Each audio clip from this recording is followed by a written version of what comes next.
Channel के पहले episode में आपका स्वागत है, जहां हम YouTube पर जीवन की सच्ची पैरानॉर्मल कहानियां साझा करेंगे। कृपया चैनल को लाइक, शेयर और सब्सक्राइब करने का विचार करें ताकि हम और इसी तरह के वीडियो बना सकें। जो लोग हृदय के कमज़ोर हैं, कृपया इसे अकेले देखने सुनने से बचें। मेरा नाम राहुल है और जो घटनाएं मैं साझा करने जा रहा हूँ वे मेरी स्मृति के सबसे अंधेरे कोनों को याद करती हैं। यह सब नई दिल्ली के मध्य में धुंध से भरी एक शाम को शुरू हुआ, जहां अंधेरी सड़कें रात से भी ज्यादा गहरे रहस्य छिपाती हैं। मैं हाल ही में एक नई नौकरी के लिए शहर आया था और हलचल भरी राजधानी के उत्साह ने मेरे नए अपार्टमेंट के बारे में महसूस होने वाली बेचैनी को छिपा दिया। पुरानी इमारत एक प्रहरी की तरह खड़ी थी, जो इसके चारों ओर बनी ऊंची इमारतों से ढकी हुई थी। अपने प्राचीन आकर्षण के बावजूद इस जगह के बारे में एक अशुभ माहौल था। मेरे नए अपार्टमेंट में पहली रात सामान्य थी। मैंने अपने सामान को खोला, फर्नीचर सेट किया और अनजाने में बसे इस जगह को घर जैसा महसूस करने की कोशिश की। कम रोशनी वाला कमरा एक भयंकर खामोशी फैलाता था, जिसे शहर की दूर की आवाज़ों ने कभी कभी बाधित किया।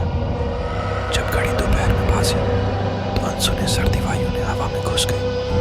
मैंने इसे नजरअंदाज किया, इसे शहर की अप्रत्याशित मौसम का कारण मानते हुए। नींद ने बदला लिया, लेकिन वह छोटी सी रही। एक हल्की सी फुसफुसाहट कमरे में नाचती थी, जो दूर की गाड़ी की भरी हुई आवाज़ के ऊपर से थोड़ी सुनाई दी। मैं उस आवाज़ को सुनकर जाग गया। मेरे इंद्रिय तेज हो गए। मैंने संकेत देखने की कोशिश की और यकीन किया कि यह सिर्फ पत्तों की हलचल या हवा की खिलौना नहीं थी। कुछ अगली रातों में भी वही सितारा बना रहा, जोरदार फुसफुसाहट जो अपने आप में चलने लगी छाया। मैंने उन्हें एक पुरानी इमारत की विशेषताओं में खोज किया। संगत मन बढ़ते असंतोष के खिलाफ लड़ रहा था। हालांकि एक दिन बुरी तरह से भाग्यशाली रात मैंने खुद को पराजित पाया, एक अदृश्य बल के ग्रिप में फंसा हुआ। कमरा अंधेरे में डूब गया और एक अप्राकृतिक मौजूदगी मेरे ऊपर छाई थी। मैंने अपने गर्दन पर ठंडी सांस महसूस की, एक भूतपूर्ण स्पर्श जो मेरी रीढ़ की हड्डी पर ठंडक भेजता था। भयभीत और हिल नहीं पा रहा, मैंने एक शुभ्र भय का प्रतीक देखा, एक छायादार आकृति जिसमें खाली आंखें और विकृत मुस्कान थी। मेरी पलंग के पैरों के पास बनी थी। उसने गुटर-गुटी आवाजें की, असमझी लेकिन दुष्टता से भरी हुई। मेहनत करके मैंने उस पैरालिसिस से मुक्ति प्राप्त की और पीछे हट गया। मेरा दिल धड़क रहा था। छाया विलीन हो गई। मुझे उलझान और भयानकता महसूस हो रही थी। मैंने अपनी समझ की परीक्षा की, तनाव या नींद की पैरालिसिस को जिम्मेदार ठहराते हुए। बेबसी ने मुझे शहर के आध्यात्मिक क्षेत्रों में आश्रय ढूंढने पर मजबूर किया। मैंने स्थानीय पुजारियों और अंधविश्वासी विशेषज्ञों से परामर्श लिया, उम्मीद करते हुए कि उन्हें विवरण या इलाज मिलेगा। उन्होंने प्राचीन आत्माओं और अस्थियों के बारे में बात की, मुझे चेताया कि शहर का इतिहास रात से भी अंधेरा रखता है। जब मैं अंधविश्वास में और गहराई से गया तो मुझे पता चला कि मेरा अपार्टमेंट पुराने कब्रिस्तान के मैदान पर स्थित था, जो शहर की निरंतर विकास के बीच भूला दिया गया था। मरे हुए लोगों की आत्माएं उनके आराम स्थल पर अतिक्रमण के कारण व्याकुल होकर जीवित विश्व में शरण ढूंढ रही थी। मेरे जीवन को प्रभावित करने वाले रहस्यों को सुलझाने के लिए मैंने एक खोज शुरू की। मैंने ताबीज और प्राचीन मंत्रों के साथ लड़ाई ली और अपने अपार्टमेंट की छाया में छिपे दुष्ट बल का सामना किया। जीवित और मरे हुए के बीच की लड़ाई एक मानव समझ से भरे क्षेत्र में हुई। शहर की धड़कन प्राकृतिक उथल-पुथल के साथ मेल खाती थी। नई दिल्ली एक भरी हुई बड़ी नगरी उस सीमा को पार करने वाले रहस्यों को धारण करती थी, जो भौतिक और आकाशीय के बीच की सीमा को तोड़ते थे। पैरानॉर्मल की खोज में मैंने शहर के दिल में किए गए प्राचीन रीति-रिवाजों की कहानियों को सड़कों पर घूमने वाली आत्माएं केवल एक ब्रह्मांडीय खेल में चले गए होते थे। उनका दुख समय के साथ गूंज रहा था।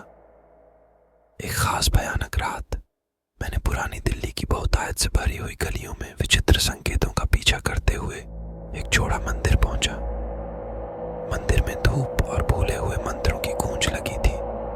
जब मैं उस टूटी हुई संरचना में भटक रहा था तो छाया मुझे वहां के एक पुजारी की कहानियां सुनाने लगी, जिन्होंने हराम के रीति रिवाजों में बहुत गहराई से जानने की कोशिश की थी, जो पृथ्वी समझ से परे बलों को आह्वान किया था। मंदिर के गर्भगृह में मैंने एक छिपे हुए कमरे को खोजा, जिसे प्राचीन लिखित पाठों और बलिदानी वस्त्रों से सजाया गया था। दीवारों ने उस पुजारी और अज्ञात लोगों के बीच अधर्मी संयोग के साक्षी बनाया। स्पष्ट हो गया कि मेरे अपार्टमेंट में विपरीत शक्तियों द्वारा उन्मुक्त की गई अंधकारी ऊर्जाओं का अवशेष था। मैंने जीवित और मरे हुए के बीच के रिश्तों को काटने का निर्धारण किया और शुद्धिकरण का एक रिवाज अपनाया। मैंने पीढ़ियों से चली आंतरिक शक्तियों को दुर्गंध दी। जब मैं अभिमंत्रण पढ़ता गया, छायाएं मुड़ी और लहराई और मंदिर में गूंजती हुई चीख एक आध्यात्मिक ऊर्जा से भरी हुई थी। जैसे ही अभिमंत्रण अपने चरम पर पहुंचा, एक चकाचौंध रोशनी ने कमरे को लपेट लिया, जो शहर की आत्मा को चिपके हुए अनुशंसित बलों को दूर कर दिया। आत्माएं जो निष्फल रिवाजों की गूंज से दुखी रही थी, मुक्ति पा गई और प्राचीन मंदिर अपने अंधकार इतिहास से शुद्ध हो गया। अपने अपार्टमेंट में लौटते समय मैंने एक विचित्र शांति का अनुभव किया, जो पहले उथल-पुथल वाले वातावरण पर बिखेर गया था। विस्मय और छायाएं बंद हो गई और मेरी रातों को परेशान करने वाली अनिष्ट आत्मा कहीं नजर नहीं आई। शहर की जीवंत धड़कन फिर से शुरू हो गई। ऐसा लगा कि उसे अद्भुत घटना का कोई अंदाजा नहीं था, जो हाल ही में हो गई थी। नई दिल्ली, जिसमें उसकी पेचीदा गलियों और प्राचीन रहस्यों के साथ भूतिया इतिहास का वस्त्र बुना हुआ था, एक भयानक चित्रण रखती थी।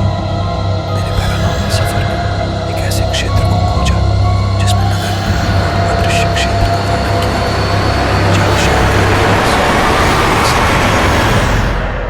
जब मैं उन भयानक रातों पर विचार करता हूँ तो मुझे एक गहरा अनुभव होता है कि भूतकाल अपने भूले हुए रीति रिवाजों और अशांत आत्माओं के साथ वर्तमान पर एक लंबा और ठंडा पर्दा गिरा सकता है।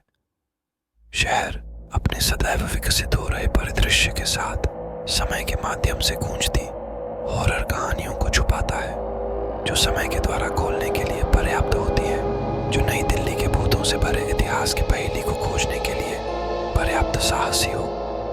यह उस रात की कहानी थी। कल और कहानियां सुनने के लिए बने रहे। अपने और अपने परिवार का ध्यान रखें और अगली बार मिलेंगे। जिन्हें नींद आ रही है उनको शुभ रात्रि।